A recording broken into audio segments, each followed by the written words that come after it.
नमस्कार। आपका एक बार फिर स्वागत है जॉरवाल एकेडमी में। दोस्तों, इस वीडियो में हम आपके लिए लेके आए कि यदि आप अनऑथराइज्ड रूप से अपनी ड्यूटी से एब्सेंस रहते हैं या बिना कोई छुट्टी अप्लाई किए हुए या सैंक्शन करवाए हुए आप अपनी ड्यूटी से एब्सेंट रहते हैं, तो उस कंडीशन में आपके साथ में क्या किया जाएगा और आपका वो जो पीरियड है, जितने पीरियड के लिए आप एब्सेंस रहें, उस पीरियड को किस रूप में ट्रीट किया जाएगा। तो उस सब के बारे में हम इस वीडियो में जानने जा रहे हैं। और आगे बढ़ने से पहले आपसे एक रिक्वेस्ट है, यदि आपने हमारा चैनल अभी तक सब्सक्राइब नहीं किया तो प्लीज़ चैनल को सब्सक्राइब कर लीजिए। और आप यदि किसी एक स्पेशल या स्पेसिफिक टॉपिक पर कोई वीडियो चाहिए आपको, तो वो भी आप हमें बता सकते हैं। कुछ फ्रेंड्स ने बताया, हम उस पर काम कर रहे हैं अभी, तो जैसे ही सारी इन्फॉर्मेशन पूरी होगी हम वो वीडियो आपके लिए डाल देंगे। तो सबसे पहले क्वेश्चन आता है हमारे दिमाग में कि यदि हम अनऑथराइज्ड एब्सेंट रहते हैं ड्यूटी से, तो क्या हमारी सर्विस में ब्रेक हो जाएगा। वो ये एक नॉर्मल कंडीशन है कि यदि क्या होगा, आप छुट्टी सैंक्शन नहीं करवाई, ड्यूटी पर नहीं गए तो जी हाँ, यदि आप अपनी सर्विस में बिना किसी छुट्टी सैंक्शन करवाए हुए एब्सेंट रहते हैं, तो वो आपकी सर्विस में ब्रेक हो सकता है।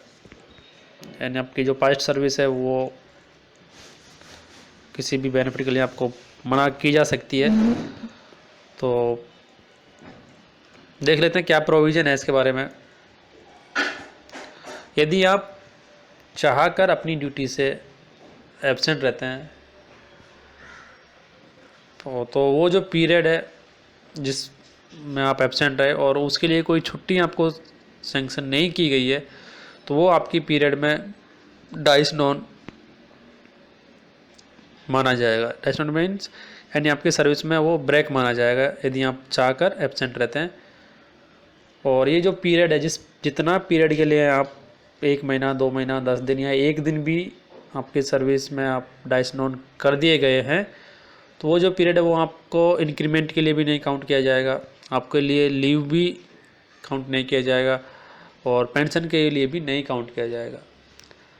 ख़ास तौर से ये जो डाइस नॉन है या ब्रेक इन सर्विस का जो कंसेप्ट है, वो जो भी बंदे पुरानी पेंशन स्कीम में आ रहे हैं उनके लिए बहुत ही इम्पोर्टेंट है। क्योंकि यदि आपको जैसे 1 महीने के लिए डाइस नॉन कर दिया, तो वो जो 1 महीने का जो भी सर्विस है वो किसी भी काम के लिए काउंट नहीं किया जाएगा। और यदि वो आपका पीरियड रेगुलर नहीं किया गया, तो जो पास्ट सर्विस किया है वो भी आपका फॉरफिट किया जा सकता है। यानी उस सर्विस को भी आपको भूलना पड़े, यानी ये मानना पड़ेगा कि वो सर्विस आपने किया ही नहीं है यदि उस पीरियड को किसी भी तरह की लीव से रेगुलराइज नहीं किया गया। तो पुराने गवर्नमेंट एम्प्लॉयज़ के लिए ब्रेक इन सर्विस या डाइस नॉन बहुत ही इम्पोर्टेंट चीज़ है।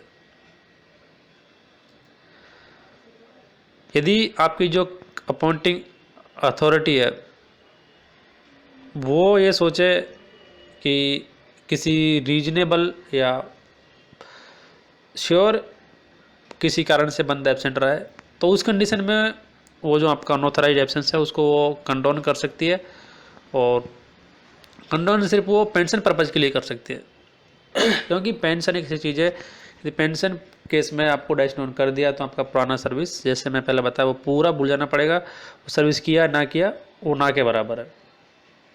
तो इस कंडीशन में यदि आपका अथॉरिटी चाहे कि इसको कंडोन कर देना चाहिए या माफ़ कर देना चाहिए, तो पेंशन पीरियड के लिए वो माफ़ कर सकती है। और जो भी एप्लीकेबल लीव है उस पीरियड के लिए यदि बंदा अप्लाई करता है और उसके अकाउंट में है, तो वो उसको सैंक्शन कर सकती है, लेकिन रीजनेबल कारण होना चाहिए उसके लिए।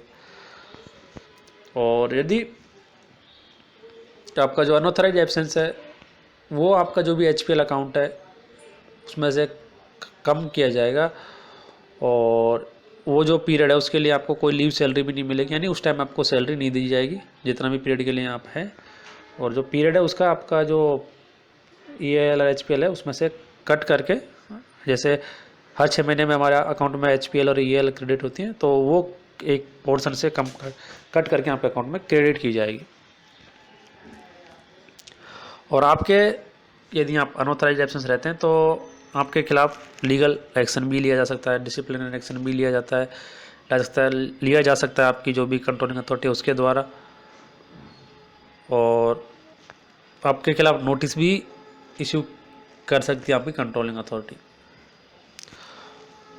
और जो आपका अनऑथराइज एब्सेंस है उसका के लिए आपको एलटीसी भी नहीं ले सकते हैं आप, किसी भी डिपार्टमेंटल एग्जाम में भी आप अपीयर नहीं हो सकते, जिसके लिए आपको मिनिमम जैसे 2 साल के बाद में आप डिपार्टमेंटल एग्जाम में अपीयर हो सकते हैं। यदि ऐसा प्रेस्क्राइब किया हुआ तो आप उस डिपार्टमेंटल एग्जाम में अपीयर नहीं हो सकते, क्योंकि आपका जो पीरियड है वो सर्विस में ब्रेक माना जाता है, तो आप वो कंडीशन फुलफिल नहीं कर पाते हैं, तो आपको एग्ज़ाम में भी एलटीसी के लिए भी नहीं आप योग्य हैं।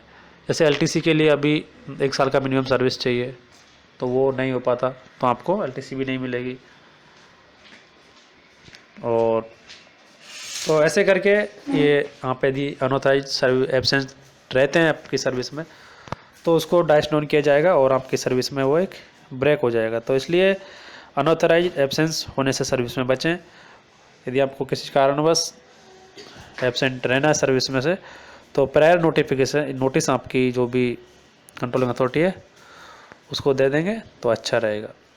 तो ये वीडियो यहाँ पे ख़त्म करते हैं और उम्मीद करते हैं वीडियो आपको पसंद आया होगा। पसंद आया तो वीडियो को लाइक कीजिए और चैनल को यदि अब तक सब्सक्राइब नहीं किया तो प्लीज़ चैनल को सब्सक्राइब कर लीजिए। Thank you.